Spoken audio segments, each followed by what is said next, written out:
ఉన్న మా కన్న తండ్రి, ప్రవేశింపరాని తేజస్సులో మీరు మాత్రమే నివసిస్తూ అమరత్వము కలిగి ఉన్న దేవా, పరలోకము నుండి ముల్లోకాలను ఏకకాలంలో చూడగలిగిన సామర్థ్యం కలిగిన తండ్రి, మీ దృష్టికి కనబడని సృష్టమంటూ ఏది లేదు నాయనా. హృదయాలోచనలు కూడా మీరు తెలుసుకోగలిగిన శక్తిమంతులు మీరు, భవిష్యత్తు కూడా మీరు చూడగలిగిన సామర్థ్యం కలిగిన వారు మీరు. ఇంత గొప్ప దేవుడుగా, ఇంత గొప్ప తండ్రిగా మీరు మాకున్నందుకు మేము అతిశయిస్తూ, ఇలాంటి తండ్రికి కుమారులుగా ఉన్న మేము ఎంతో గర్విస్తూ, ఈ లోకంలో మా బ్రతుకు శరీరరీతిగా ఎలా ఉన్నా, ఆత్మీయంగా ఒకానొక రోజు మా సొంత ప్రాంతానికి మేము వెళ్తామనే నిరీక్షణతో మీరిచ్చిన రక్షణను కాపాడుకుంటూ, మీరిచ్చిన పరిశుద్ధతలో కొనసాగుతూ, అంతవరకు ఆ పరిశుద్ధతను కాపాడుకోవటానికి భూమి మీద సాధకం చేయటానికి మీరిచ్చిన వాక్యాన్ని బట్టి స్తోత్రాలు. ఇదిగోనైనా పాత నిబంధన కూడా మేము ధ్యానం చేస్తూ, లేఖనములు యందు కల నిత్య జీవాన్ని అన్వేషిస్తూ, నిత్య జీవం కలిగిన బిడ్డలుగా ఇంకా లోతైన విషయాలు, చరిత్రకు సంబంధించిన విషయాలు మేము నేర్చుకుంటున్న క్రమంలో మీ ఆత్మ సహాయంతో వ్రాయించిన మాటల్లోని శ్రేష్టమైన సంగతులు అదే ఆత్మ సహాయంతో వివేచించి గ్రహించగలిగే మనసును మా అందరికీ ప్రసాదించండి. సమయోచితమైన జ్ఞానాన్ని ఆత్మ సహాయంతో నాకు అనుగ్రహించి మీ పిల్లలకు అర్థమగు రీతిలో బోధించే సామర్థ్యాన్ని ప్రసాదించమని కోరుకుంటూ, మా రక్షకుడు మా పాప విమోచకుడైన యేసుక్రీస్తు వారి యొక్క అతి శ్రేష్టమైన నామములో ప్రార్థించి అడిగి వేడుకొనుచున్నాను పరలోకపు తండ్రి, ఆమేన్. చెరు వచ్చిన మీ అందరికీ ప్రభు అయిన క్రీస్తు నామములో నా శుభాలు, వందనాలు. రాజుల 2వ గ్రంథము 18వ అధ్యాయము 16వ వచనం వరకు మనం ఆలోచించాం, అంతేనా? యూదులను పరిపాలిస్తున్న 13వ రాజు అయిన హిజ్కియా గారు ఒకప్పుడు అష్షూరు రాజును ఎదిరించాడు. అలాంటి హిజ్కియా గారు యూదుల్లో ఏ రాజు అంతగా దావీదు గారిని పోలి నడుచుకోలేదు, కానీ హిజ్కియా గారు దావీదు గారిని పోలి నడుచుకున్నాడు. అంతకుముందు ఉన్న రాజుల్లో కానీ తర్వాత ఉన్న రాజుల్లో కానీ అతని వంటి వాడు ఎవడూ లేడని దేవుడు రాయించాడు హిజ్కియా గారి గురించి. అయితే కొన్ని బలహీన క్షణాలు ఉంటాయి మహాభక్తుల్లో కూడా, కొన్ని మైనస్ పాయింట్లు ఉంటాయి అన్నట్టుగా. మరి ఎందుకు బెదిరాడో ఏమో తెలియదు, కానీ అష్షూరు రాజు యొక్క బెదిరింపులకు భయపడిపోయి ఆయనకి పన్ను ఇవ్వటం ప్రారంభించాడు హిజ్కియా గారు. 600 మణుగుల వెండి, 60 మణుగుల బంగారం, అదేనా?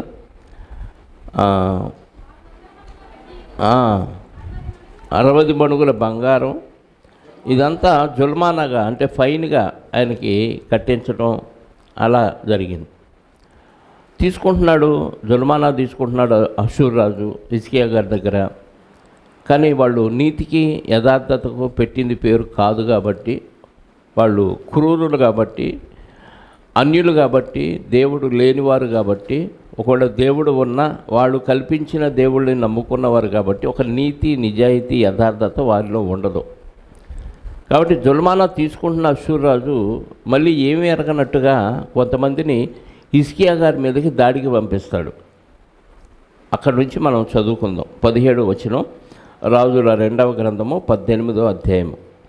అంతటా అష్షూరు రాజు తర్తానును, రబ్సారీసును, రబ్షాకేలును లాకీషు పట్టణం నుండి యెరూషలేమందున్న రాజైన హిజ్కియా మీదకి బహు గొప్ప సమూహముతో పంపాను. వీళ్ళు ముగ్గురు ఎవరు అని అంటే, తర్తాను అనే వ్యక్తి అష్షూరు రాజుల ఉద్యోగస్తుల్లో ఒకడు. తర్తాను అనే వ్యక్తి అష్షూరు రాజుల ఉద్యోగస్తుల్లో ఒకడు. రెండవ వ్యక్తి రబ్సారీసు. రబ్సారీసు అంటే ప్రధాన నపుంసకుడు అని ఉంది.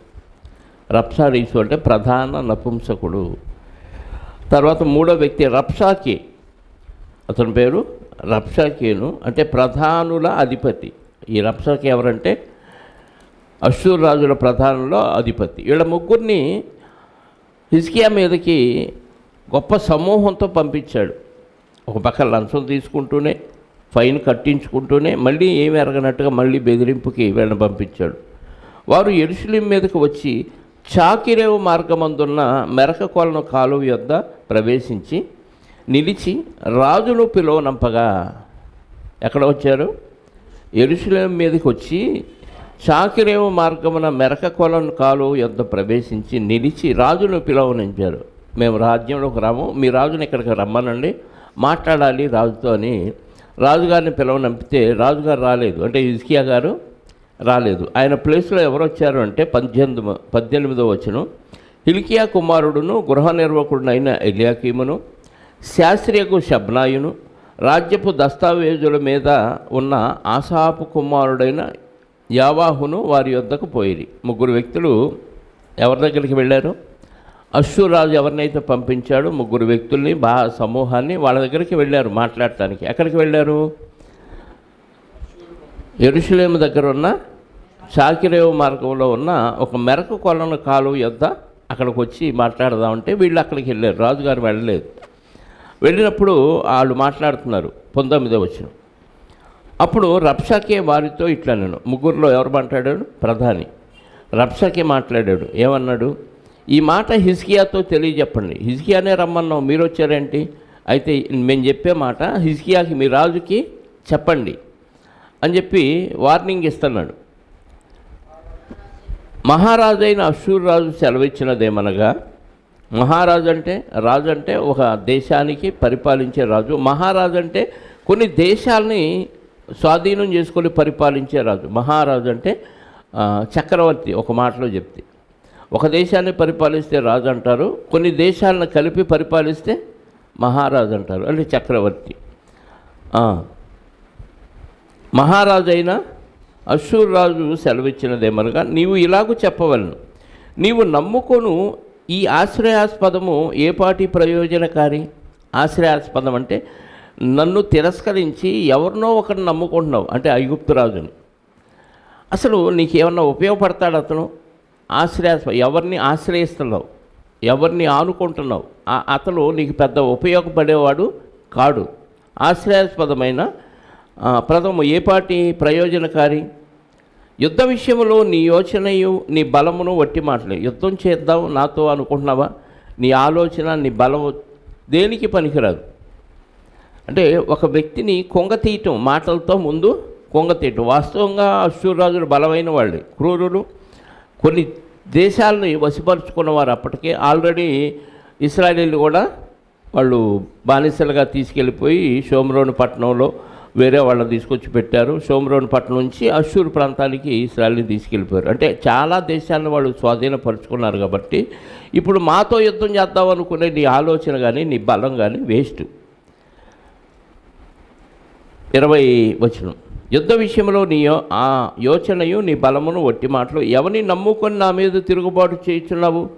నలిగిన రెల్లు వంటి ఈ ఐగుప్తును నువ్వు నమ్ముకొనుచున్నావు కదా. ఒకడు దాని మీద ఆనుకొన్న ఎడల అది వాని చేతికి గుచ్చుకొని దూసిపోవును. ఐగుప్తు రాజైన ఫరో అతన్ని నమ్ముకొని వారికి అందరికీ అట్టివాడే. అంటే ఐగుప్తు రాజును నమ్ముకొని, ఎవరు? హిజ్కియా గారు, నా మీద నువ్వు తిరగబడుతున్నావా? ఆడు ఎలాంటోడో తెలుసా? ఎలాంటోడంటే నలిగిన రెల్లు మీద ఆనుకుంటే ఆ రెల్లు గుచ్చుకొని చేతి మీదగా దూసుకుపోతే చెయ్యికి గాయమైంది, చూసావా? అలాంటి వాడు ఐగుప్తు రాజుని నువ్వు అనుకున్నావు. ఆడేదో సేఫ్ చేస్తాడు అనుకున్నావు, ఆడే నీకు ప్రమాదకారం అవుతాడు. ఆడి వల్లనే నువ్వు ఇబ్బంది పడతావు. అసలు దేనికి పనికిరాడు వాడు అనే దృష్టితో ఐగుప్తు రాజును కూడా తుస్కారంగా తీసి అవతల పడేసాడు అష్షూరు రాజు. 21వ వచనం, 22, మా దేవుడైన యెహోవాను మేము నమ్ముకొనుచున్నామని మీరు నాతో చెప్పుదరేమో. మళ్ళీ వెళ్తా అంటున్నాడు. ఐగుప్తు రాజు గురించి తీసి అవతల పడేశాడు. ఇప్పుడు ఒకళ్ళ దేవుడు మమ్మల్ని కాపాడుతాడు, మా దేవుడైన యెహోవాను మేము నమ్ముకున్నాం, మా దేవుడు మాకు అన్యాయం చేయడని మీరు అనుట్లారేమో ఒకవేళ అని వాళ్ళని డైలాగ్ కూడా వీళ్ళే చెప్పేసి, యెరూషలేముందున్న ఈ బలిపీఠం వద్ద మాత్రమే మీరు నమస్కారము చేయవలనని యూదా వారికి యెరూషలేము వారికి ఆజ్ఞ ఇచ్చి, హిజ్కియా ఎవరిని ఉన్నత స్థలములను బలిపీఠములను పడగొట్టెనో ఆయనే కదా యెహోవా. అంటే యెహోవా అంటే మాకేం తెలియనోడేం కాదు. హిజ్కియా యెహోవా బలిపీఠం దగ్గరే మీరు బలులు అర్పించాలి, ఇంకా మిగతా ఎక్కడ అర్పించకూడదని చాలా ఉన్నత స్థలాలు బలిపీఠాలు పడవేశాడు కదా. ఆ యెహోవానే కదా ఏ బలిపీఠం దగ్గర అయితే బలులు అర్పించాలని హిజ్కియా ఆ బలిపీఠాన్ని ఉంచాడు, ఆ బలిపీఠానికి సంబంధించిన యెహోవాయే కదా. మిగతా అన్నీ ఆయన నమ్ముకొనే కదా పడగొట్టాడు. ఆయన గురించి మాకు తెలియనిదేమీ లేదు అని ఆ యెహోవా మాకు తెలుసు, ఆయన పెద్ద మేమేమి కాపాడగలిగిన వాడు కాదు అని ఒక పక్క ఐగుప్తు రాజుని తీసి తొంగలో దొక్కాడు. వీళ్ళు నమ్ముకున్న దేవుడిని ఒకవేళ మా దేవుడు గొప్పవాడని మీరు ఫీల్ అవుతారేమో, ఆయన గురించి మాకు తెలియనిదేవి లేదు, ఆ బలిపీఠం మీద బలులు తీసుకున్నాయనే కదా అని టేక్ ఇట్ ఈజీ అన్నట్టుగా యెహోవాను కూడా తుస్కారంగా మాట్లాడేశాడు.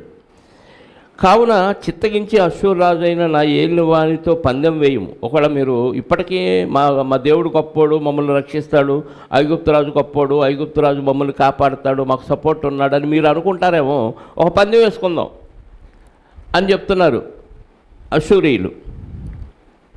ఇప్పటికైనా పందెమే 2000 గుర్రముల మీద రౌతులను ఎక్కించుటకు నీకు శక్తి ఉన్న ఎడల నేను వాటిని నీకు ఇచ్చేదను. 2000 గుర్రాలని నడపగలిగిన సామర్థ్యం ఉన్న రౌతులు నీ దగ్గర ఉంటే నేను గుర్రాలు ఇస్తాను, వాళ్ళని నువ్వు ఎక్కించు నీకు సామర్థ్యం ఉంటే. అంటే నీకు గుర్రాలు లేవు, గుర్రాల మీద స్వారీ నడపగలిగిన సామర్థ్యం ఉన్న రౌతులు కూడా లేరు. అసలు రౌతులు లేనప్పుడు గుర్రాల మీద యుద్ధానికి ఎలా వస్తావు? ఐగుప్తు నుంచి ఒక గుర్రాలు తెచ్చుకున్నా, దీని మీద ఎక్కి యుద్ధం చేయగలిగిన సామర్థ్యం ఉన్న వాళ్ళు నీ దగ్గర ఎవరు లేరు. నేనే ఇస్తా కావాలంటే గుర్రాన్ని, 2000 గుర్రాలు ఇస్తాను, వాటి మీద ఎక్కి స్వారీ చేసి యుద్ధం చేయటానికి ప్రావీణ్యత ఉన్న రౌతులు ఎవరైనా నీ దగ్గర ఉన్నారా? ఎక్కించు చూద్దాం అంటున్నాడు. 2000 గుర్రముల మీద రౌతులను ఎక్కించుటకు నీకు శక్తి ఉన్నాయా నేను వాటిని నీకు ఇచ్చేదను. అట్లయితే నా యజమానుల సేవకుల్లో అల్పుడైన అధిపతి ఒకనిని నీవేలాగూ ఎదిరింతువు? నా యజమాని అంటే అశ్షూరు రాజు, ఆయన సేవకుల్లో చాలా అల్పుడైన ఒక అధిపతిని నువ్వు ఎలా ఎదిరిస్తావు? గుర్రాల మీద ఎక్కించడానికే రౌతులు లేరు నీ దగ్గర. నా అధిపతి యొక్క సేవకుల్లో మళ్ళీ గొప్పోడు కాదు, అత్యల్పుడైన అధిపతిని నువ్వు ఎలా ఓడిస్తావు? అంటే మాటలతో అవతల వ్యక్తుల్ని చాలా నీచంగా తగ్గించేసి మేమెంత గొప్పవాళ్ళమో తెలుసా అన్నట్టుగా మాటలతోనే కొంగదీస్తున్నాడు. ఎవరిని? యూదుల్ని, హిజ్కియా గారికి సంబంధించిన వ్యక్తుల్ని. 25వ వచనం 24లోనే కండి. అట్లయితే నా యజమాను సేవకుల్లో అత్యల్పుడైన అధిపతి ఒకరిని నీవేలాగూ ఎదిరింతువు? రథములను రౌతులను పంపమని ఐగుప్తు రాజులు నీవు ఆశ్రయించుకుంటేవే. రథాన్ని రౌతులు కూడా పంపించమన్నా అంట ఐగుప్తు రాజుతో. ఎవరు? హిజ్కియా గారు. యెహోవా సెలవునందక ఈ దేశమును పాడు చేయుటకు నేను వచ్చితినా?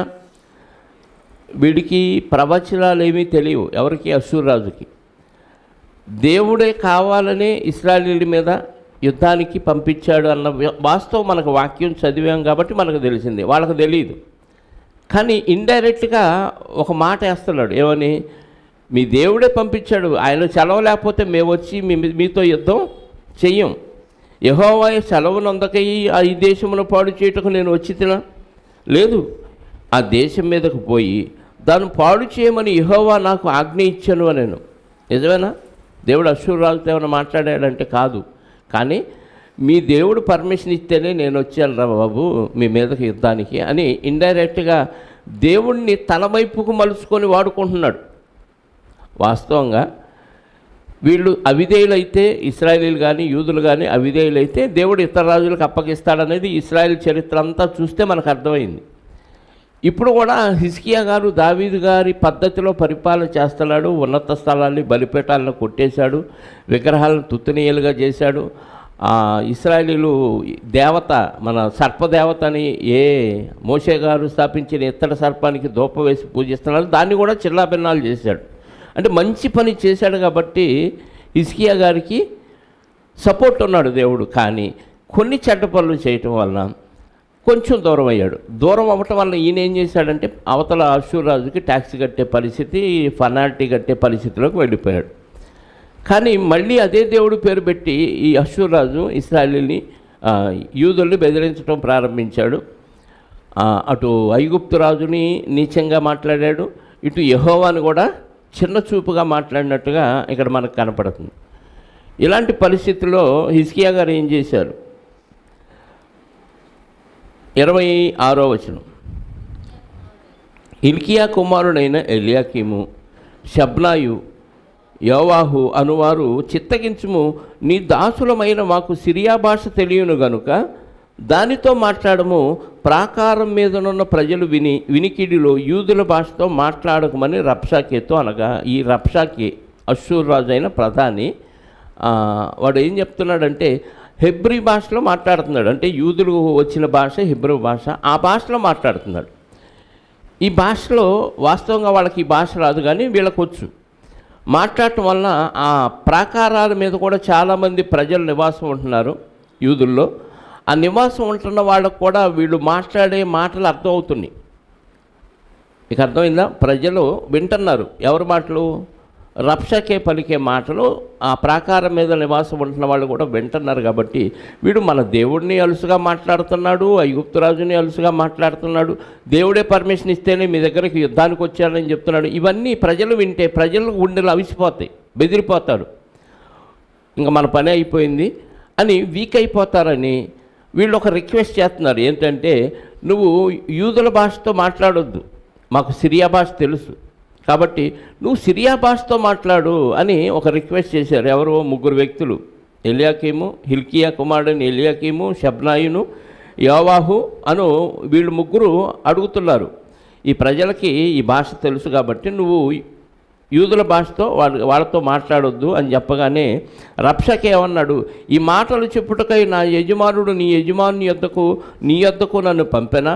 ఈ మాటలు చెప్పడానికే నా యజమానుడు నీ దగ్గరికి నన్ను పంపాడా అని చెప్పి, తమ మలమును తినునట్లు తమ మూత్రమును తాగునట్లు మీతో కూడా ప్రాకారం మీద కూర్చున్న వారి యొద్దకును నన్ను పంపాను కదా. మీతో హిజ్కియాతో మాట్లాడటానికి మాత్రమే పంపాల నా యజమాని. ఈ ప్రాకారం మీద అంటే యూదులు అయిన వారు ఎవరైతే ఉన్నారో అందరితో ఈ మాటలు చెప్పమని నా యజమానుడు పంపించాడు అని ఎంత నీచంగా మాట్లాడంటే, మీరు పెంట తినేవాళ్ళు, మీ పాసు మీరు తాగేవాళ్ళు, ఇలాంటి వాళ్ళందరికీ చెప్పమని నా యజమానుడు పంపించాడంటే మేము చాలా గొప్పవాళ్ళం, మీరు అసలు దేనికి పనికిరానోళ్ళు అన్నట్టుగా, మీ పెంట తినేవాళ్ళు, మీ మూత్రం మీరు తాగేవాళ్ళు, మీ అందరితో చెప్పమన్నాడు మా అష్షూరు రాజు అని అష్షూరు రాజును గొప్ప చేస్తూ యూదుల్ని బాగా నీచంగా దిగజార్చేశాడు. అంటే బలహీనలైపోవటానికి మాటలతోనే కొంగదీస్తున్నాడు రబ్షాకే అనేవాడు. 27వ వచనం, 26లోనే చివరి మాట, ప్రాకారం మీద ఉన్న ప్రజలు వినికిడిలో యూదుల భాషతో మాట్లాడకమని రబ్షాకేతో అనగా, రబ్షాకే ఈ మాటలు చెప్పుటకై నా యజమానుడు నీ యొద్దకు నన్ను పంపెనా? తమ మలమును తినునట్లును తమ మూత్రమును తాగునట్లు మీతో కూడా ప్రాకారం మీద కూర్చున్న వారి యొద్దకును నన్ను పంపెను కదా అని చెప్పి గొప్ప శబ్దముతో యోధా భాషతో ఇట్లన్నాడు. మళ్ళీ అదే భాషతో మాట్లాడుతున్నాడు. వీళ్ళేమో వద్దన్నారు, మళ్ళీ ఇంకా సౌండ్ పెంచి మాట్లాడుతున్నాడు. ఆ రోజుల్లో బాకాలు ఉండేవి. బాకాలు అంటే పెద్ద గొట్టాలు ఉండేవి. ఇలా మాట్లాడితే ఎక్కువ సౌండ్ వినపడేవి, బాకానాదం అంటారు. అలా ఇంకా సౌండ్ పెంచి మాట్లాడుతున్నాడు. గొప్ప శబ్దంతో యోధా భాషలో ఇట్లా నేను మహారాజు అయిన అష్షూరు రాజు సెలవిచ్చిన మాట వినుడి. రాజు సెలవిచ్చినదేమనగా, హిజ్కియా చేత మోసపోకుడి. అంటే ప్రజలందరికీ చెప్తున్నాడు. ఇప్పుడు ఆ ప్రాకారం మీద ఉన్న ప్రజలందరికీ చెప్తున్నాడు, మీరు హిజ్కియాని నమ్ముకొని మోసపోతున్నారు. ఇప్పటిదాకేమో వీళ్ళ 3 మాట్లాడాడు. ఈ 3 మాట్లాడిన మాట ప్రాకారం మీద ఉన్న ప్రజలందరూ, యూదుల ప్రజలందరూ విన్నారు. ఇప్పుడు డైరెక్ట్గా ప్రజలతో మాట్లాడుతున్నాడు రబ్షాకే. మీరు హిజ్కియాను నమ్ముకొని మోసపోకుడి, నా చేతిలో నుండి మిమ్మల్ని విడిపింప శక్తి వానికి, హిజ్కియాకి నా దగ్గర నుంచి విడిపించే శక్తి లేదు. ఆయన మాటని మీరెందుకు మోసపోవద్దు. యెహోవాను బట్టి మిమ్మల్ని నమ్మించి యెహోవా మనలను విడిపించును, ఈ పట్టణము అష్షూరు రాజు చేతిలో చిక్కకపోవునని హిజ్కియా చెప్పుచున్నాడే. అంటే హిజ్కియా గారు ఏం చెప్తాడో కూడా వీళ్ళకి తెలుసు. దేవుడు మనల్ని కాపాడుతాడు, మన యెహోవా గొప్పవాడు, సైన్యంలోకి అధిపతి అయిన దేవుడు మనల్ని కాపాడుతాడు, నువ్వు అష్షూరు రాజులకి ఎవరికి భయపడొద్దని ప్రజలతో మీ హిజ్కియా చెప్తున్నాడేమో. ఆ మాట అస్సలు మీరు నమ్మొద్దు. నా చేతిలో నుండి విడిపింప శక్తి వానికి చాలదు. యెహోవాను బట్టి మిమ్మల్ని నమ్మించి యెహోవా మనలను విడిపించును. ఈ పట్టణము అష్షూరు రాజు చేతిలో చిక్కకపోవునని హిజ్కియా చెప్పుచున్నాడే. హిజ్కియా చెప్పిన మాట మీరు అంగీకరింపవద్దు. అష్షూరు రాజు సెలవిచ్చినదేమనగా, నాతో సంధి చేసుకుని నా యొద్దకు మీరు బయటికి వచ్చిన ఎడల, మీరు ఈ పట్టణంలో కాదు, నాతో సమాధానపడి మీరు బయటికి రండి. వచ్చిన ఎడల మీలో ప్రతి మనిషి తన ద్రాక్ష చెట్టు ఫలమును తన అంజూరపు చెట్టు ఫలమును తినుచు తన బావి నీళ్లు తాగుచూ ఉండును. అటు పిమ్మట మీరు చావక బ్రతుకున్నట్లుగా మేము వచ్చి మీ దేశం వంటి దేశమునకు, అనగా గోధుమలను ద్రాక్షారసములు గల దేశమునకు, ఆహారమును ద్రాక్ష చెట్లు గల దేశమునకు, ఒలీవ తైలమును తేనెయు గల దేశమునకు మిమ్మును తీసుకొని పోదును.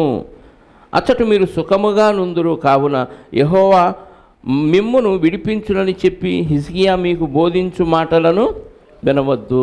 మాతో మీరు సమాధాన పడితే మీ చెట్టుకు కాయలు మీరు తినొచ్చు, మీ బావిలో నీళ్లు మీరు తాగొచ్చు. అలా కొంతకాలం ఉన్న తర్వాత మిమ్మల్ని ఇంతకంటే మంచి ప్రాంతానికి తీసుకెళ్తాం. వాస్తవంగా పాలు తేనెలు ప్రవహించే దేశం ఏది? కనాను దేశం. కనాను దేశంలో హ్యాపీగా నివాసం ఉంటున్న ఇశ్రాయేలీయులకి ఇంకా శ్రేష్టమైన దేశం ఒకటి ఉంది. మిమ్మల్ని ఈ దేశం కంటే మంచి దేశానికి తీసుకెళ్ళిపోయి మీరు హ్యాపీగా బతుకుతారు. మిమ్మల్ని చంపకుండా మేము బతికిస్తాం. కొంతకాలం ఇక్కడ ఉంచుతాం. మీ నీళ్లు మీరు తాగండి, మీ చెట్లు కాయలు మీరు తినండి, మీ బావి నీళ్లు మీరు తాగి హ్యాపీగా ఉండండి, చంపం మిమ్మల్ని అంటే ముందుగా ఏం ప్లాన్ వేస్తున్నారు చూసారా? వాస్తవంగా వీళ్ళు ఎలాంటి వాళ్ళు అంటే భయంకరమైన క్రూరులు. చెప్పానుగా మొన్న, నోటికి కళ్ళెం లాంటిది వేసి కొక్కెం వేసి ఈ బొగ్గ నుంచి ఈ బొగ్గలోకి ఎలప గొలుసు ఒకటి తగిలించి ఒక జంతువుని ఈడ్చుకెళ్ళినట్టుగా ఈడ్చుకెళ్ళే స్వభావం ఉన్నవాళ్ళు అష్షూరీయులు. అలాంటి వారంతా వీళ్ళని మంచిగా బతికిస్తారని మాయమాటలు చెప్తూ ప్రజల వినికిడిలో, ఆ ప్రాకారం మీద ఉన్నవారు అందరి వినికిడిలో ఈ రబ్షాకే యూదులైన వారికి ఈ మాటలు ఇటేమో వీళ్ళనేమో ఓదారుస్తున్నట్టుగా చెప్తున్నాడు. ఈ ముగ్గురిని మాత్రం మీ హిజ్కియాలు మంచోడు కాదు, హిజ్కియాని నమ్ముకోవద్దు, మీ యెహోవాని నమ్ముకోవద్దు, ఐగుప్తు రాజుని నమ్ముకోవద్దు, టోటల్గా మమ్మల్ని నమ్ముకోండి. నమ్ముకుంటే మీకు లాభం ఏంటి? మీరు చావరు, మీరు చావకుండా బతుకుతారు, మేము చంపం. మరి ఏం చేస్తామంటే మంచి దేశానికి తీసుకెళ్ళిపోతాం. ఎంత మంచి దేశం అంటది? గోధుమలు ద్రాక్షారసమును గల దేశము, ఆహారమును ద్రాక్ష చెట్లను గల దేశము, ఒలీవ తైలమును తేనెయు గల దేశము మిమ్మల్ని తీసుకొని పోదాం. ఇక్కడే కదా అవన్నీ ఉన్నాయి, ఈ ప్రాంతంలోనే ఉన్నాయి. మరి ఇంకా ఒక ప్రాంతంలో ఇంతకంటే గొప్పగా ఉంటాయి అన్నట్టుగా వాళ్ళని నమ్మిస్తున్నారు. అంటే ప్రజలందరూ రాజు మీద తిరుగుబాటు చేసి అష్షూరు రాజుకు సపోర్ట్ చేసే విధంగా వాళ్ళని ప్రేరేపిస్తున్నారు. రబ్షాకే అనే వ్యక్తి. 33వ వచనం, ఆయా జనముల దేవతలలో ఏదైనాను తన దేశమును అష్షూరు రాజు చేతిలో నుండి విడిపించిన, మళ్ళీ ఫ్లాష్ బ్యాక్ వెళ్తున్నాడు. మేము చాలా దేశాల మీద యుద్ధానికి వెళ్ళాము. ఏ దేశంలోనైనా ఏ దేవుడైనా ఏ దేవత అయినా మా చేతుల నుండి ఆ దేశాన్ని విడిపించిందా? విడిపించలేదు కదా. అంటే వాళ్ళ దేవుళ్ళు వాళ్ళు నమ్ముకున్నా, మా దేవుడు మమ్మల్ని కాపాడుతాడని వాళ్ళు నమ్ముకున్నా, వాళ్ళ దేవుళ్ళు వాళ్ళని విడిపించలేకపోయారు.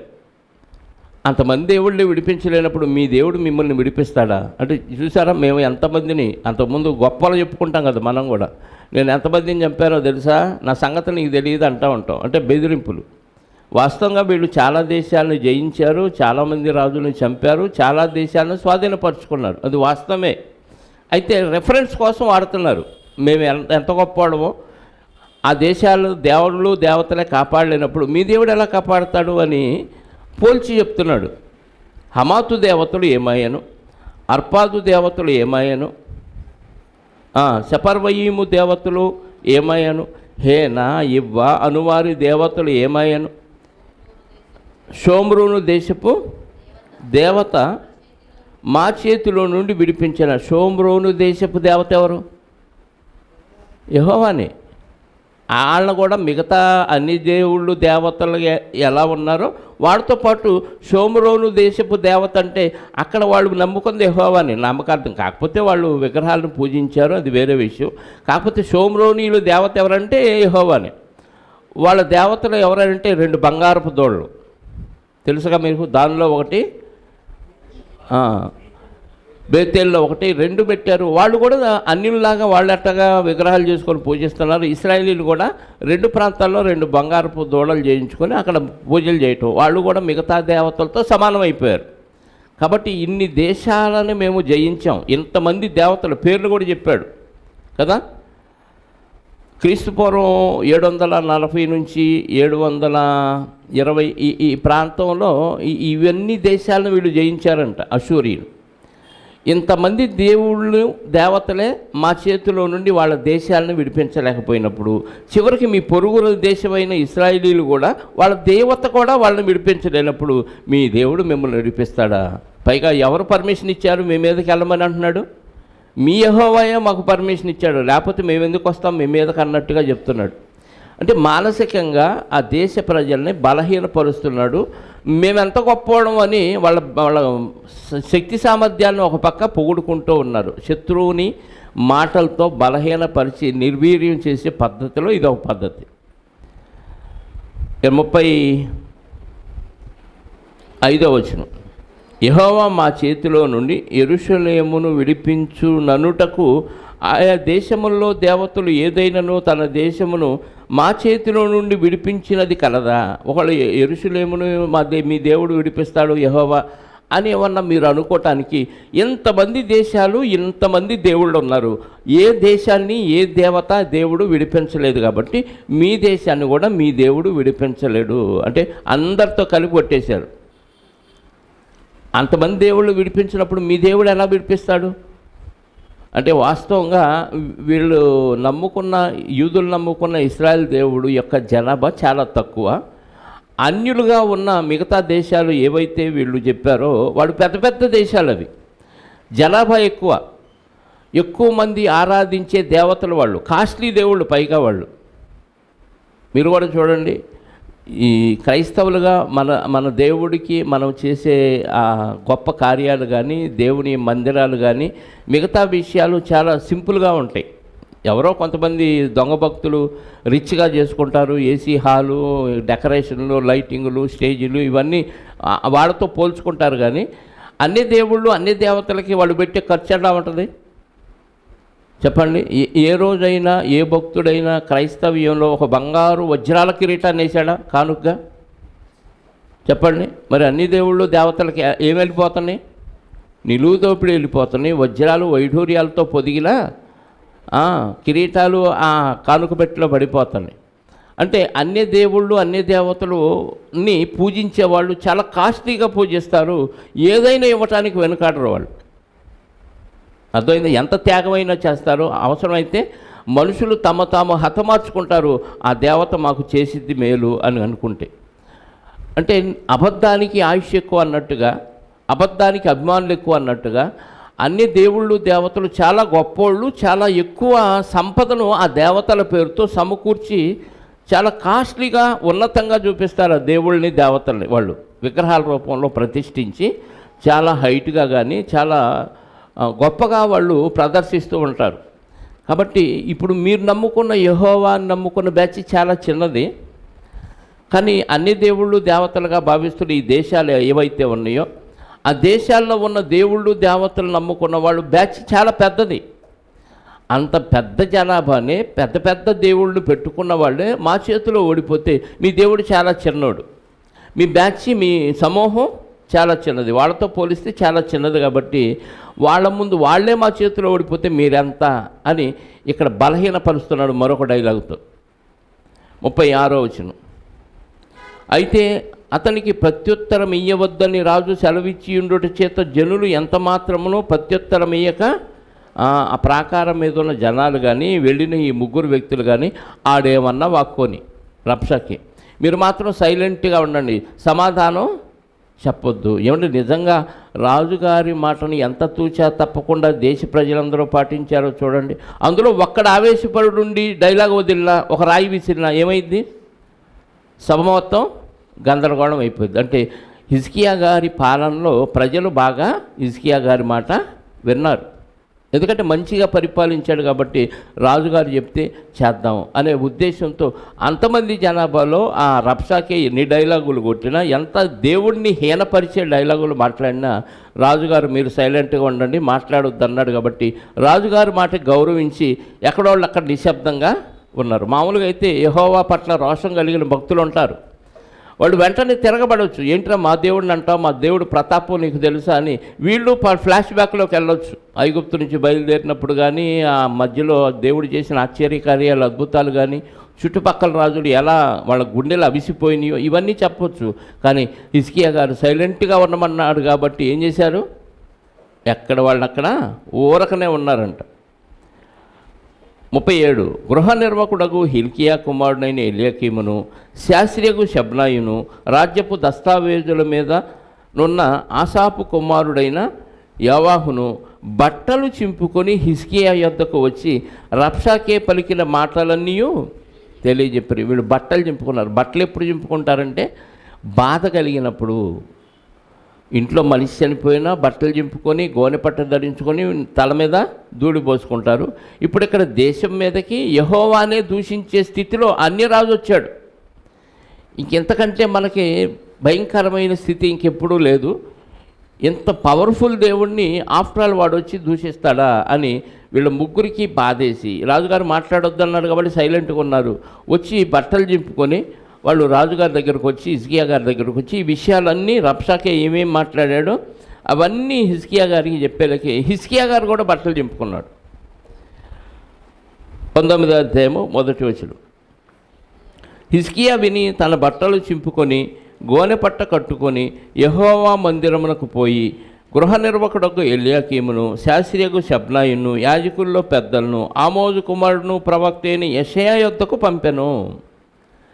ముగ్గురు వ్యక్తుల్ని యెషయా గారికి అంటే ప్రవక్త దగ్గరికి పంపించాడు. ఈయన ఏం చేశాడు, వెంటనే ఈయన కూడా బట్టలు చింపుకొని, ఇది మనం చేయాల్సిన పని కాదు, ప్రవక్త ద్వారా దేవుని యొక్క ఆలోచన ఏంటో మనం తెలుసుకుందాం. దేవుడి చిత్తం లేకపోతే ఎవడో మన మీద ఒక డైలాగ్ అన్నాడు, దేవుడి చిత్తం లేకపోతే ఎవడో మన మీదకు దూసుకురాడు. కాబట్టి దేవునికి అప్పచెబుదాం, దేవుడు ఏం చెప్తాడో కనుక్కుందామని ముందు వెళ్ళి ఏం చేశాడు, బట్టలు చింపుకున్నది కాక దేవుని మందిరానికి వెళ్ళి పోయి అక్కడ గృహ నిర్వాహకుడగు ఎల్యాకీమును, శాస్త్రి షెబ్నాయును, యాజకుల్లో పెద్దలు, ఆమోజు కుమారుడును, ప్రవక్తని యెషయా వద్దకు పంపాడు. అంటే ఆ కాలంలో ప్రవక్త ఎవరున్నారు, యెషయా గారు ఉన్నారు. యెషయా గారి దగ్గరికి పంపించాడు. వీరు గోనెపట్ట కట్టుకొని యెషయా గారి దగ్గరకు వచ్చి, ఈ దినములు శ్రమయు శిక్షయు దూషణయు గల దినము, పిల్లలు పుట్టవచ్చిరు కానీ కనుటకు శక్తి చాలదు. ఏం మాట్లాడారు, ఉపమానంతో మాట్లాడారు, ఎగ్జాంపుల్తో మాట్లాడారు, ఒక ఏమంటారు పోలికతో మాట్లాడారు. ఈ దినము శ్రమయు శిక్షయు దూషణయు గల దినము. ఇశ్రాయేలీయులకి శ్రమలు వచ్చినాయి, శిక్ష వచ్చినాయి, దూషణ మాటలు కూడా వచ్చినాయి. ఆ దినం ఎగ్జాంపుల్ ఏంటి, పిల్లలు పుట్టవచ్చిరు కానీ కరుటకు కనే రోజులు వచ్చినాయి, కానీ తల్లి కనలేకపోతుంది. ఎందుకంటే లోపల నిస్సత్వం ఉంది. ఈ మాటలు వినటం వల్ల ఏమైంది, కనలేకపోతుంది. మామూలుగా అయితే కష్టమైన తల్లి కంటది. ఏదో ఒక విషాదకరమైన వార్త విన్నప్పుడు తల్లి బలహీనరాలైపోతాం. మనకు కూడా చూడండి, మంచి శక్తిగా ఉంటాం, ఆరోగ్యంగా ఉంటాం. ఒక ప్రమాదకరమైన వార్త మన చెవిని పడగానే ఒంట్లో శక్తి అంతా ఎవరో లాగేసినట్టుగా సప్పన సలబడిపోతాం. ఎప్పుడన్నా అనుభవం అయిందా ఇలాంటిది? ఆ మాట మన చెవిని పడగానే ఏమైపోద్ది, మొత్తం నరాలన్నీ వీక్ అయిపోయి ఒంట్లో ఉన్న శక్తి అంతా ఎవరో లాగేసినట్టుగా నిస్సత్వం అయిపోతాం. అలాగే ఇప్పుడు ఇశ్రాయేలీయులకి వచ్చిన ఈ కష్టం ఎలాంటిదంటే, కనే గడి వచ్చింది ఇశ్రాయేలీయులు, కానీ కనటానికి శక్తి చాలా. ఎందుకు, ఇదిగో ఈ మాటల వలన బలహీనలైపోయాం, వీక్ అయిపోయాం. పిల్లలు కనాల్సిన టైంలో బలహీనలైపోయాం, వీక్ అయిపోయాం అని ఎగ్జాంపుల్గా యెషయా గారికి ఉదాహరణతో చెప్తున్నారు.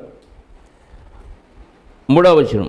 వీరు గోనెపట్ట కట్టుకొని అతని యొద్దకు వచ్చి అతనితో ఇట్లని, హిజ్కియా సెలవిచ్చున్నదేమనగా, ఈ దినము శ్రమయు శిక్షయు దూషణయు గల దినము, పిల్లలు పుట్టవచ్చిరు కానీ కనుటకు శక్తి చాలదు.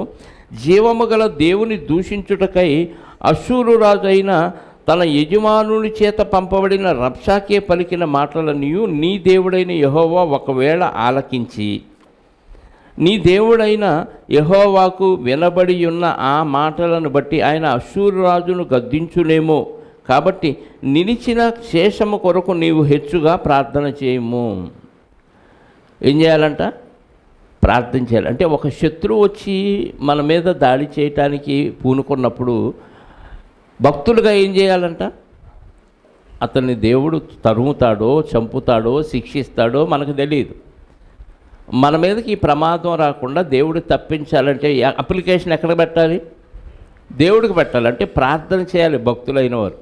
అవతల వ్యక్తి మనల్ని దూషించాడు, మనలో వాళ్ళే అనుకోండి, మనలో వ్యక్తి మనల్ని దూషించినా, అపార్థం చేసుకున్నా, తిట్టినా, నలుగురితో పంచుకున్నా, మన గురించి బ్యాడ్గా ప్రాపగాండ చేసినా మనం ఏం చేయాలి? ఏం చేయమన్నాడు? ప్రార్థన చేయండి. యెహోవాకు మొరపెట్టు. అతన్ని శిక్షిస్తాడో, క్షమిస్తాడో, ఏం చేస్తాడో అది ఆయన నిర్ణయం. పగ తీర్చుట నా పని. మీరు మాత్రం నా పనిలో వేరు పెట్టొద్దు.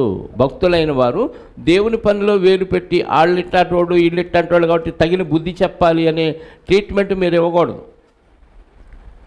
మీరు చేయాల్సిందేంటి? నాకు చెప్పండి, ప్రార్థన ద్వారా నాకు అప్లికేషన్ పెడితే నేను చూసుకుంటానని చెప్తున్నాడు. ఇక్కడ హిజ్కియా గారికి కూడా ఏం చెప్తున్నాడు? ప్రార్థన చేయమంటున్నారు. యెషయా గారు ఏం చెప్తున్నాడు?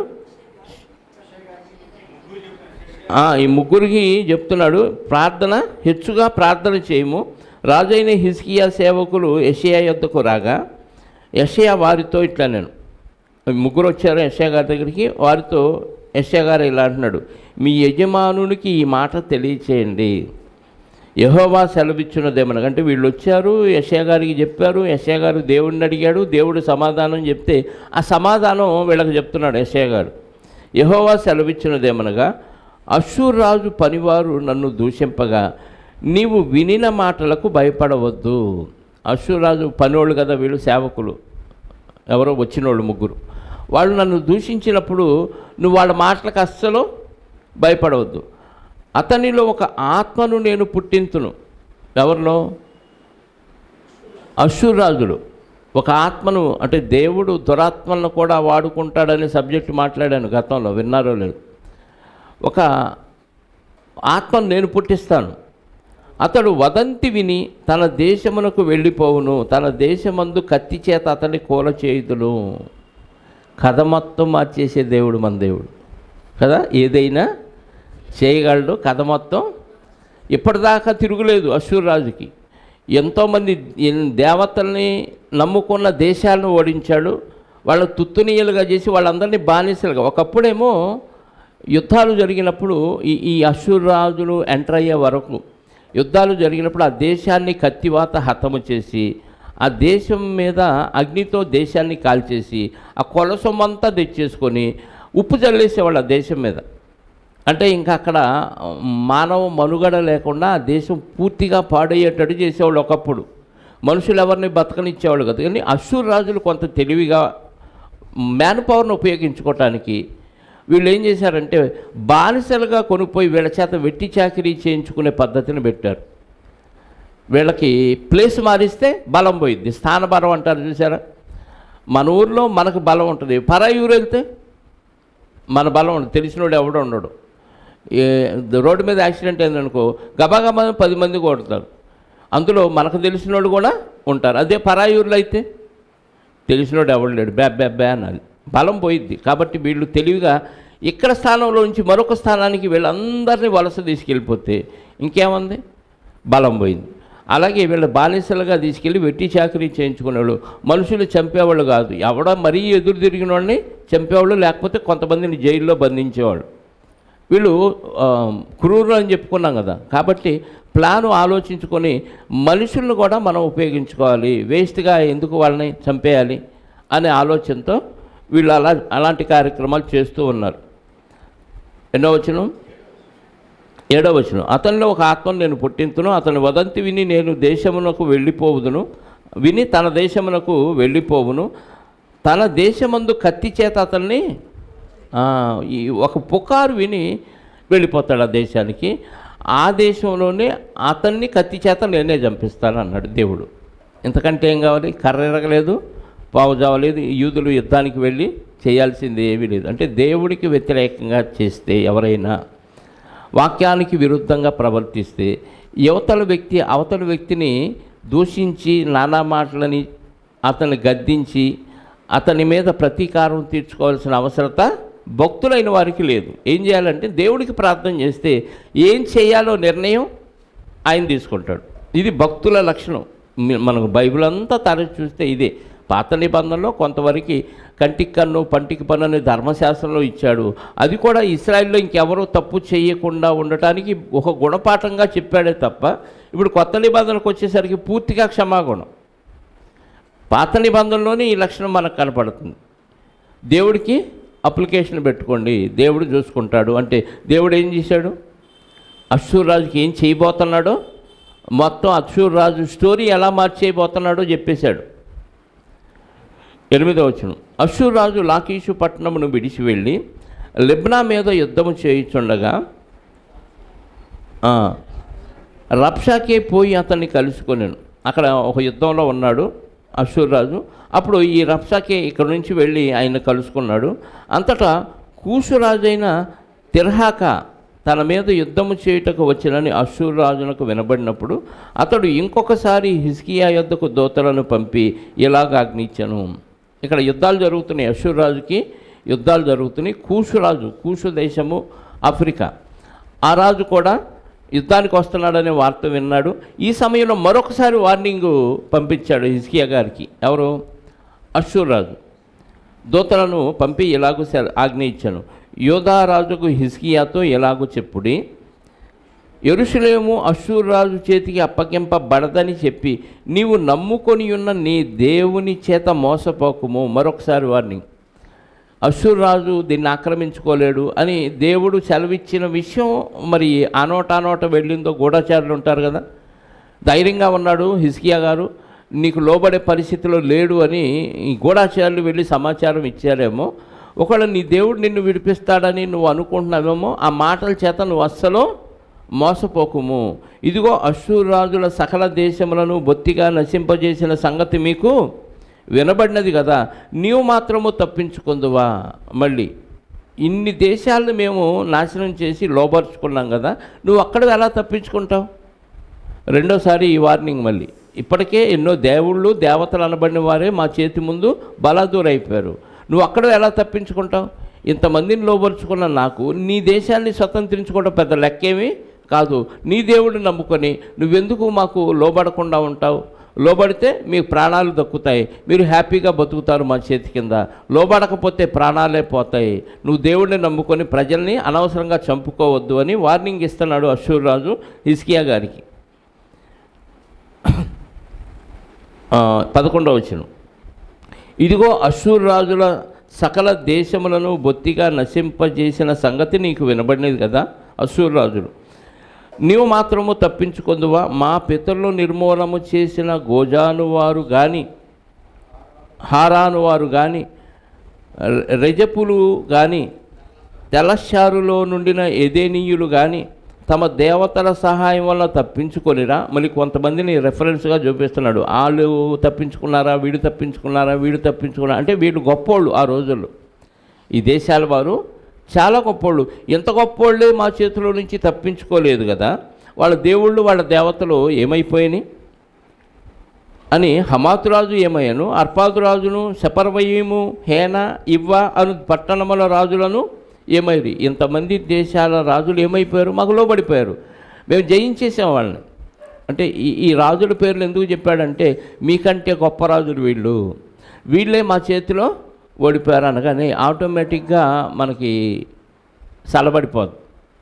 నేను పలానోడిని కొట్టాను, ఆడే నా ముందు దేనికి పనికి రాలేదు అనగానే అమ్మో ఆడే గొప్పోడు కదా, ఆడనే కొట్టాడంటే ఈడు ముందు మనం సినిమాల్లో హీరోలు కూడా అప్పుడప్పుడు అవతలని కొట్టక్కర్లే, గోడని ఇలా గుద్దగానే గోడ బద్దలైద్ది. అంటే ఈ గోడని ఈడు కొట్టాడంటే ఎంత బలం ఉందని అవతలాడు పారిపోతాడు.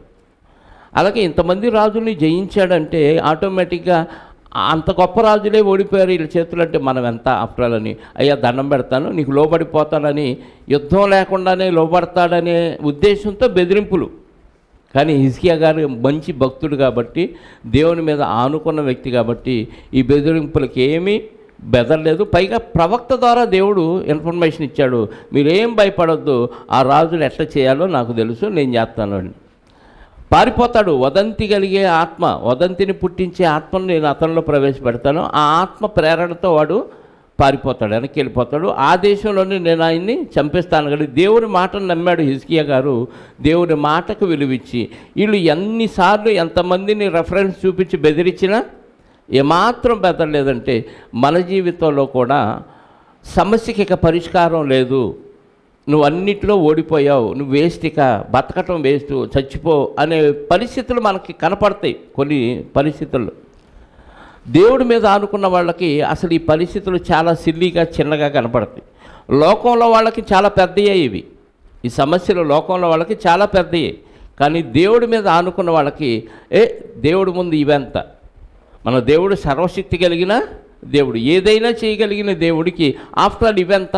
లోకంలో వాళ్ళకి పెద్దయ్యే కావచ్చు, కానీ మనకి చాలా చిన్నవి, మన దేవుడికి చాలా చిన్నవి. కాబట్టి నేను దేనికి బెదరను, ఏ తప్పుకి నేను లోబడనని మనం దేవుడి మీదే అనుకొని ఉండాలి తప్ప పరిస్థితులను బట్టి నిజంగానే ఇది అవ్వదు కదా, ఇది అవ్వదు కదా అనిపించింది. డాక్టర్ కూడా కొన్ని సమయాల్లో మా వల్ల కాదు, ఇంక అయిపోయింది అంటారు. కానీ ఆశ్చర్యంగా కాపాడగలిగిన శక్తి సామర్థ్యాలు మన దేవుడికి ఉన్నాయన్న విషయం మనం విడిచిపెట్ట. అదే విశ్వాసం అంటే. విశ్వాసం అంటే ఏంటి? దేవుని చూడలేదు, పరలోకం చూడలేదు, నరకం చూడలేదు, ఏమీ చూడలేదు. దేవుడు చేసిన కార్యక్రమాలు మనం విన్నాం వాక్యంలో చదివి. విన్న వాటిని విశ్వసించి నిజమైన దేవుడు సర్వశక్తిమంతుడు, ఏదైనా చేయగలడనే విశ్వాసం ఉంచి ఆ ప్రకారంగా మనం నడుస్తున్నప్పుడు అనుభవంలో మనకు అర్థమైంది ఆయన ఏం చేయగలడు అనేది. నువ్వు అనుభవించకుండా నేను ఆయన చేయలేడులే, ఎట్ట సాధ్యమైంది అని లోకరీతినో లేకపోతే సైంటిఫిక్గానో ఆలోచించి ఇది అసాధ్యం అనవచ్చు మనం. కానీ దేవునికి సమస్తం సాధ్యమే. ఎందుకంటే లేని వాటిని ఉన్నట్టుగా పిలిచే దేవుడు. అసలు ఏమీ లేకుండానే ఫలాంది కలగాలంటే కలిగేసిద్ది. అలాంటిది సమస్య అనుకున్న దానికి పరిష్కారం దొరకదు అనుకున్న దానికి దేవుని దగ్గర తప్పకుండా సమస్యకు పరిష్కారం దొరుకుతుంది. అది భక్తులకు మాత్రమే దొరుకుతుంది, భక్తిహీనులకు దొరకదు. అర్థమైందా? దేవుడి మీద పూర్తిగా ఆనుకొని దేవుని చిత్తాన్ని నెరవేరుస్తూ, అది శ్రమైనా, ఇరుకైనా, ఇబ్బంది అయినా, అవమానమైనా, నిందైనా, హింస అయినా అన్నిటిలో దేవుణ్ణి విడిచిపెట్టకుండా ఉన్న వాళ్ళకి సమస్తం సమకూడి జరిగిస్తాడు కన్ఫామ్.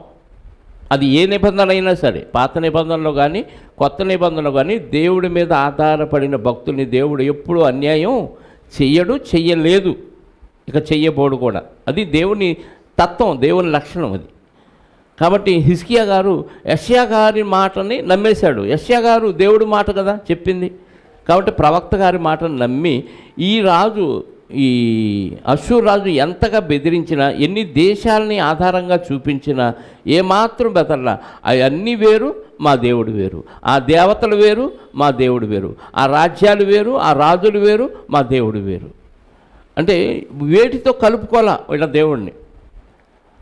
వాళ్ళు గొప్పోళ్ళు అవ్వచ్చు, సమాజంలో బలవంతులు అవ్వచ్చు, గుర్రాలు రథాలు ఉండొచ్చు, ఆయుధ సంపత్తి ఉండొచ్చు, యుద్ధోపకరణాలు విపరీతంగా ఉండొచ్చు, కానీ మా దేవుని ముందు ఇవేవి పనికిరావు. ఆశ్చర్యంగా గెలిపించగలిగిన సామర్థ్యం మా దేవుడికి ఉందనే విశ్వాసంతో ఉన్నారు హిజ్కియా గారు.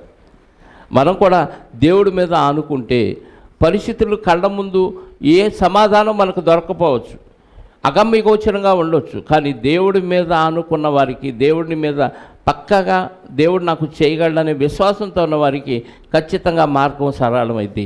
ఎర్ర సముద్రాన్ని పాయలు చేసినవాడు, అరణ్యంలో ఆహారం దొరకని ప్రదేశంలో ఆకాశం నుంచి మన్నాను కురిపించినవాడు, రోగాలు రొష్టులు లేకుండా వాళ్ళ కాళ్ళు వాయకుండా ఎలాంటి అనారోగ్యం రాకుండా 40 సంవత్సరాలు ఇశ్రాయేలుని నడిపించగలిగిన సామర్థ్యం ఉన్న దేవుడు ఎందుకు చేయలేడండి? హిజ్కియా గారు నమ్మారు కాబట్టి అనుకున్నది అనుకున్నట్టుగానే జరిగింది. ఎన్నో వచనంలో ఉన్నాం? 14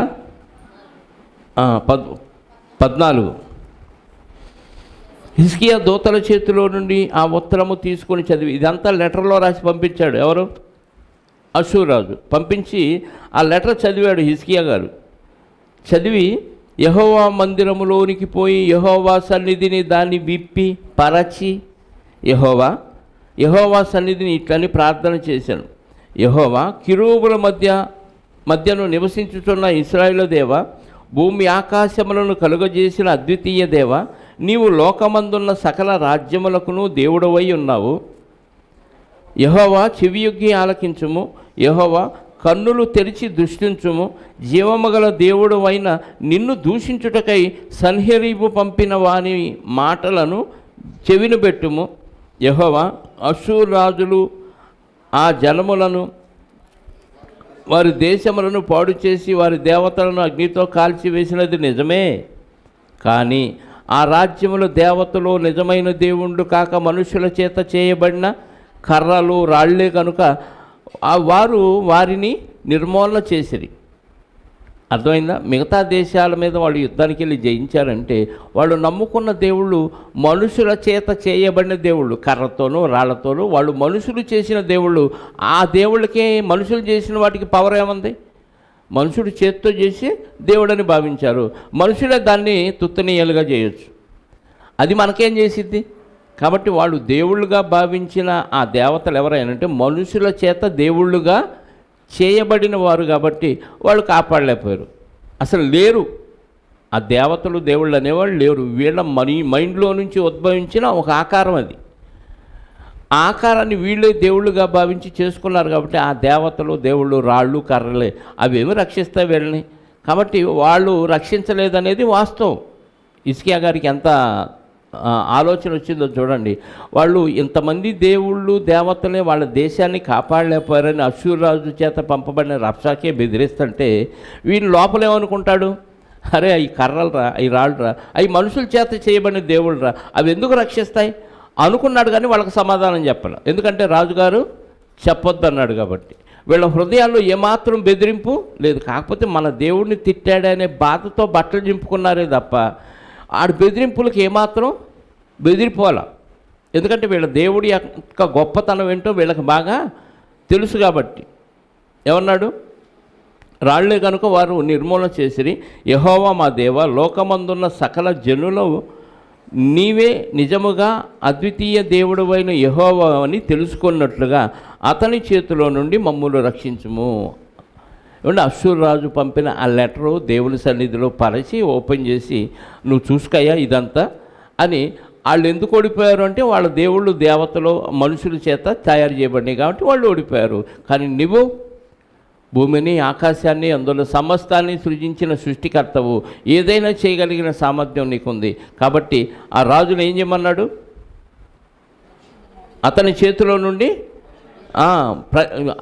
ఈ కార్యం వలన లోకంలో ఉన్న ప్రజలందరికీ ఒక విషయం అర్థం కావాలి. అష్షూరు రాజు ఇంతమంది దేశాలని దేవతల్ని దేవుళ్ళు కాపాడలేకపోయినా ఇన్ని దేశాలని లోపరుచుకున్నాడు. కారణం ఏంటి? ఈ చిన్న దేశాలను ఎందుకు జయించలేకపోయాడంటే వీళ్ళ దేవుడు పవర్ఫుల్, వీళ్ళ దేవుడే సృష్టిని కలిగించిన వాడు అని సకల జనులకి అర్థం అవ్వాలి. ఒక పాఠం అర్థమైందా? సకల జనులకి అర్థం అవ్వాలి. నీ దేవుడు ఎంత గొప్పోడు అనేది నీకు శ్రమలు వచ్చినప్పుడు దానిలో నిలబడి నువ్వు నిలదొక్కున్నప్పుడు దేవుడు నిన్ను ఎలా కాపాడాడు అన్న విషయం చుట్టుపక్కల వారికి అర్థం అవ్వాలి. నువ్వు ఊరిక మందిరానికి వెళ్ళి వస్తుంటే ఏదో భక్తులే అనుకుంటారు. కానీ సమస్యలు వచ్చినప్పుడు దేవుడి సహాయంతో నువ్వు దాన్ని ఎలా ఎదుర్కొన్నావు, ఏమున్నా లేకపోయినా హ్యాపీగా ఎలా బ్రతకగలుగుతున్నావు, నీ ప్రాక్టికల్ జీవితాన్ని బట్టి చుట్టుపక్కల జనానికి దేవుడు ఎంత గొప్పోడో నువ్వు నమ్ముకున్న దేవుడు అనే విషయాన్ని నువ్వు నీ క్రియల ద్వారా నీ ప్రవర్తన ద్వారా తెలియచేయాలి. ఇప్పుడు హిజ్కియా గారు నిలబడలేదనుకోండి, ఆ సందర్భంలో ఏమైపోయేది? దేవుడికి అవమానం వచ్చేది. అష్షూరు రాజు వచ్చేసాడు, మొత్తాన్ని బానిసలుగా కొనిపోయాడు. కానీ నిలబడ్డాడు అంటే దేవుడి మీద పరిపూర్ణమైన విశ్వాసం ఉంది. మనం కూడా సమస్య వచ్చినప్పుడు నిలబడితే దేవుడి మీద మనకు విశ్వాసం ఉన్నట్టు. నిలబడకుండా అందరిలాగా తప్పిపోతే ఏం చేద్దామండి? ఇంకేం చేయలేమండి. ఈ పరిస్థితుల్లో ఎవడైనా ఇదే చేస్తాడండి? చేయడు. భక్తుడు అలా చేయడు. ఎవడైనా చేస్తాడేమో కానీ భక్తుడైన వాడు అలా చేయడు. దేవుడు ఏం చెప్పాడో అదే చేస్తాడు. హిజ్కియా గారు అదే చేశారు. అందరిలాగా నేను ఎందుకు చేస్తాను? నా దేవుడు చాలా పవర్ఫుల్ కాబట్టి నా దేవుడికి నేను లోపడతాను. అన్నీ దేవుడే చూసుకుంటాడు. ఈ దేశాన్ని అష్షూరు రాజు ఓడించలేకపోవటానికి కారణం నా దేవుడు గొప్పతనం అని సకల జనులకు అర్థం అవ్వాలంటే నువ్వు ఒక ఆశ్చర్యకార్యం చేయాలని దేవుడి దగ్గర ప్రార్థన ద్వారా మొరపెట్టాడు. ఊరికనే మొరపెడితే దేవుడు వింటాడా? ఈయన మంచి క్రియలు చేశాడు కాబట్టి, దేవుడికి నచ్చిన పద్ధతిలో పరిపాలన చేశాడు కాబట్టి, భక్తి విషయంలో దేవుడి చిత్తాన్ని నెరవేర్చాడు కాబట్టి దేవుడు ఈయన మాట విన్నాడు. అంత గొప్ప పవర్ఫుల్ రాజు అయిన అష్షూరు రాజునే వెనక్కి తిప్పి పంపించే అంత భక్తి హిజ్కియా గారిలో ఉంది. అంటే మనకంటే సమస్య పెద్దదైనా ఆ సమస్య వెనక్కి తిరిగి వెళ్ళిపోవాలంటే మన భక్తి సమస్యను మించిందిగా ఉండాలి. మనం దేవునికి ఇష్టకరంగా ఉంటే ఎంత పెద్ద సమస్య అయినా, లోకం దృష్టిలో అది పెద్ద సమస్య కావచ్చు, కానీ భక్తుని దృష్టిలో, దేవుని దృష్టిలో చాలా అల్పం, చాలా స్వల్పం. అది ఎప్పుడు అది మనం భక్తిగా దేవుడి యొక్క నీతి నియమాలు ఆచరిస్తూ ఉన్నప్పుడు ఏ సమస్య అయినా ఇట్టే పరిష్కారం అయిపోతుంది. అది జటిలమైన సమస్య కానే కాదు. వాస్తవంగా అష్షూరు రాజు చేతిలో అన్ని దేశాలు ఓడిపోయినాయి. మరి హిజ్కియా గారు ఓడిపోకుండా ఎందుకున్నారు? చివరికి ఇశ్రాయేలీయులు 10 గోత్రాల వాళ్ళు కూడా వాళ్ళకి బానిసలయ్యారంటే ఎంత శక్తితో చూడండి. వాళ్ళకి లోకపరంగా చూస్తే చాలా శక్తిమంతులు అష్షూరు రాజులు, కానీ దేవుని పరంగా చూస్తే చాలా బలహీనులు. కాబట్టి యువతలు పవర్ఫుల్గా నిలబడ్డాడు కాబట్టి హిజ్కియా గారు అష్షూరు రాజు వెనక్కి వెళ్ళే పరిస్థితి వచ్చింది. 20వ వచనం కదా. అంతటా ఆమోజు కుమారుడైన యెషయా హిజ్కియా యొద్దకు ఈ వర్తమానం పంపెను. ఇశ్రాయేలు దేవుడకు యెహోవా సెలవిచ్చున్నదేమనగా, అష్షూరు రాజైన సన్హెరీబు విషయమందు నీవు నా ఎదుట చేసిన ప్రార్థన అంగీకరించి ఉన్నాను. ఈయన ప్రార్థన చేశాడు కదా హిజ్కియా గారు, దేవుని సన్నిధిలో అడు రాసిన లెటర్ పెట్టి ప్రార్థన చేశాడు. ఈ ప్రార్థన వెళ్ళిందంట. యెషయా గారి ద్వారా మళ్ళీ సమాధానం పంపించాడు దేవుడు హిజ్కియా గారికి. నీ ప్రార్థన నేను అంగీకరించున్నాను. అతని గూర్చి యెహోవా సెలవిచ్చిన మాట ఏమనగా, సియోను కుమారి అయిన కన్యక నిన్ను దోషణ చేయుచున్నది, నిన్ను అపహాస్యము చేయుచున్నది. యెరూషలేము కుమారి నిన్ను చూచి తల ఊచుచున్నది. నీవు ఎవరిని తిరస్కరించితివి, ఎవరిని దూషించితివి? నీవు గర్వించి ఎవరిని భయపెట్టితివి? ఇశ్రాయేలుల పరిశుద్ధ దేవునినే కదా. అష్షూరు రాజు గురించి చెప్తున్నాడు. నీ దూతల చేత యెహోవాను తిరస్కరించి పలికించిన మాటలు అవే కదా, ఇవే కదా. నా రథముల సముదాయముతో నేను పర్వత శిఖరములకును లెబనోను పార్శ్వములకును ఎక్కియున్నాను. ఎత్తుగల దాని దేవదారు వృక్షములను శ్రేష్టమైన సరళ వృక్షములను నరికివేసి ఉన్నాను. వాని దూరపు సరిహద్దుల్లో సత్రములలోనికి, కర్మెలు ఫలవంతమగు క్షేత్రమైన అడవిలోనికి ప్రవేశించి ఉన్నాను. నేను తవ్వి పరుల నీళ్లు పానము చేసి ఉన్నాను. నా అరకాలి చేత నేను దిట్టమైన స్థలముల నదులనన్నిటినీ ఎండపోజేసి ఉన్నాను. నేనే పూర్వమందే దీన్ని కలుగజేసి తిననియు, పురాతన కాలమందే దీన్ని నిర్ణయించితులనియు నీకు వినబడలేదా? అష్షూరు రాజు గురించి చెప్తున్నాడు. ప్రాకారము గల పట్టణములను నీవు పాడుదిబ్బగా చేయుట నా వల్లనే సంభవించింది. అంటే దేవుడు చెప్తున్నాడు ఇప్పుడు అష్షూరు రాజుకి ఏమని, ఇవన్నీ నేను నీకు పర్మిషన్ ఇస్తేనే చేసావయ్యా, నువ్వు గొప్పోడివేమీ కాదు, ఇవన్నీ నా వల్లనే జరిగి. ఆ విషయం వాళ్ళకి తెలియదు, అష్షూరు రాజులకు తెలియదు. అష్షూరు రాజుకు ఆ శక్తి సామర్థ్యాలు ఇచ్చింది దేవుడేనంట. ఇవన్నీ నా వల్లనే సంభవించినది. కాబట్టి వాటి కాపురస్తులు బలహీనలై జడిసిరి, విభ్రాంతి నుండి పొలముల్లో గడ్డి వలె కాడవేయని చేలవలను అయిరి. నీవు కూర్చుండుటయు బయలు వెళ్ళుటయు లోపలికి వచ్చుటయు నా మీద వేయు రంకెలు నాకు తెలిసే ఉన్నవి. నువ్వేమేం చేస్తున్నావో ఏషాలన్నీ నాకు తెలిసినవి. నా మీద నీవు వేయు రంకెలను, నీవు చేసిన కలహమును నా చెవులలో చొచ్చెను గనుక నా గాలమును నీ ముక్కుకు తగిలించదను. అంటే నువ్వు శాపిల్లవే, నేను ఒక గాలం నీ ముక్కుకు తగిలేస్తాను. ఇప్పుడు దాకా గాలం వదిలేసా, గాలిపటంలాగా వెళ్ళిపోతుంది. గాలిపటం తాడు ఉంది, ఒకసారి తాడు తెంపితే, దారం తెంపితే గాలిపటం ఎటు వెళ్ళిపోయిద్దో, దేనికి చిక్కుంటుందో, ఎక్కడ పడిపోయిద్దో తెలీదు.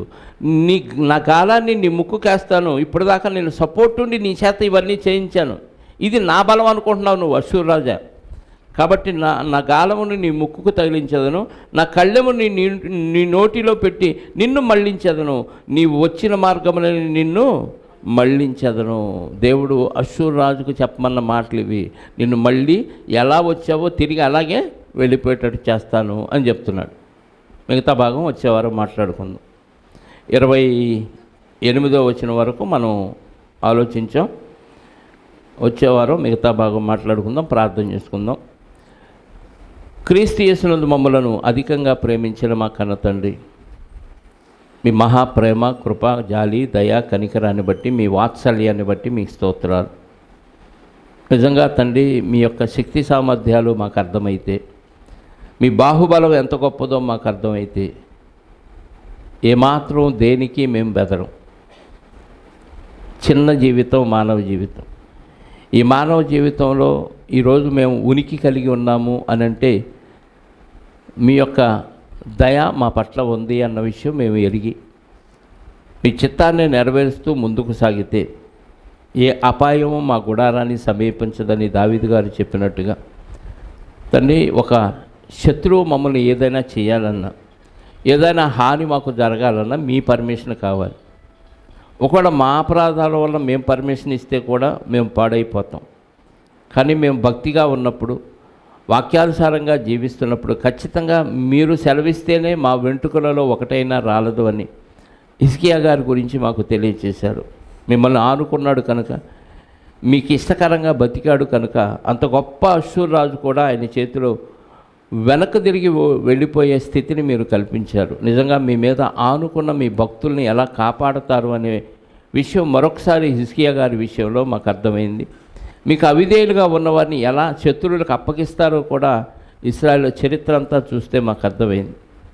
అనేకమైన ఆత్మీయ సంగతులు కూడా మాతో మాట్లాడి మేము ఎలా మిమ్మల్ని ఆనుకొని ఉండాలో, మీ చిత్తాన్ని నెరవేర్చాలో మాకు తెలియచేసిన విధానాన్ని బట్టి మీకు క్రీస్తు ద్వారా కృతజ్ఞతాస్తుతులు చెల్లిస్తూ, కుడికి కానీ ఎడమకి కానీ తొలగకుండా, చల్లగానైనా వెచ్చగానైనా ఉండాలి కానీ నులివెచ్చగా ఉండకుండా, కేవలం మీ చిత్తాన్ని నెరవేర్చే క్రమంలో ముందుకు సాగే మనసును మా అందరికీ ప్రసాదించండి. వచ్చిన బిడ్డలందరినీ సురక్షితంగా వారి కుటుంబాలకు చేర్చండి. మీ చిత్తమైతే మీ కుమారుని రాకడ ఆలస్యమైతే మరొకసారి మేమంతా కలుసుకొని మీ వాక్యాన్ని ధ్యానిస్తూ ఒకరినొకరు పరామర్శించుకొని, ఒకరినొకరు హెచ్చరించుకుంటూ, బోధించుకుంటూ, ఒకరికొకరు పురికొల్పుకునే అవకాశాన్ని, ప్రేమ చూపుకునే అవకాశాన్ని మాకు కల్పించమని కోరుకుంటూ, వచ్చిన బిడ్డల్లో ఎవరెవరికి ఎలాంటి అవసరాలు ఉన్నాయో మీకు తెలుసునైనా ప్రతి అవసరత క్రీస్తులో తీర్చండి.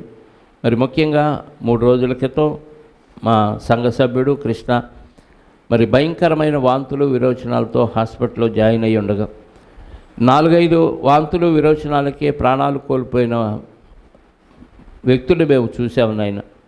అలాంటిది తండ్రి, 40 విరోచనాలు అయినా సరే మీ బిడ్డను మీరు కాపాడి మరొకసారి మందిరానికి చేర్చినందుకు సంఘము తరపున మీకు కృతజ్ఞతాస్తుతులు చెల్లిస్తూ, మీ కాపుదల్లో ఉంటే ఎంత ఆనందంగా సంతోషంగా ఉంటారో, ఎంత దిగ్విజయంగా హాస్పిటల్ నుంచి డిశ్చార్జ్ అవుతారో కూడా మాకు మరొకసారి ప్రత్యక్షపరిచిన విధానాన్ని బట్టి మీకు స్తోత్రాలు, కృతజ్ఞతలు చెల్లిస్తూ, మహిమ ఘనత ప్రభావాలు మా అందరి ద్వారా మీరే పొందుకోనమని, అలాగే అనమరపూడిలో కూడా ఒక చిన్నబాబు రాకేష్ మరి గుండె నొప్పితో బాధపడుతూ నిన్న మధ్యాహ్నం ఇబ్బందులు పడుతూ ఉండగా మీరు ఆ బిడ్డను కూడా కాపాడి సురక్షితంగా గృహానికి చేర్చారు. అందును బట్టి కూడా మీకు కృతజ్ఞతాస్తుతులు చెల్లిస్తూ, మీ భక్తులను మీరు ఎలా కాపాడుతారో మా ప్రాక్టికల్గా కొన్ని ఎగ్జాంపుల్స్ మా కళ్ళ ముందే జరుగుతున్నాయి. కాబట్టి మేము మిమ్మల్ని విడువక ఎడబాయక ఉండే విధంగా జీవించడానికి మా మనసులను సిద్ధపరచుకునే స్థితిని మాకు కల్పించమని కోరుకుంటూ, మా రక్షకుడు నీ ప్రియకుమారుడైన యేసుక్రీస్తు వారి ఘనమైన నామములో ప్రార్థించి అడిగి వేడుకొనుచున్నాను పరలోకపు తండ్రి, ఆమేన్. మనందరి కన్న తండ్రి అయిన దేవుని ప్రేమ, ఆయన ఏక కుమారుడైన యేసుక్రీస్తు వారి కృప, పరిశుద్ధాత్మ యొక్క అన్యోన్య సహవాసము ఇప్పుడు ఎల్లప్పుడూ సకల పరిశుద్ధులకు సదాకాలము తోడయ్యుండి నడిపించునుగాక, ఆమేన్. అందరికీ యేసుక్రీస్తు నామములో శుభాలు, వందనాలు.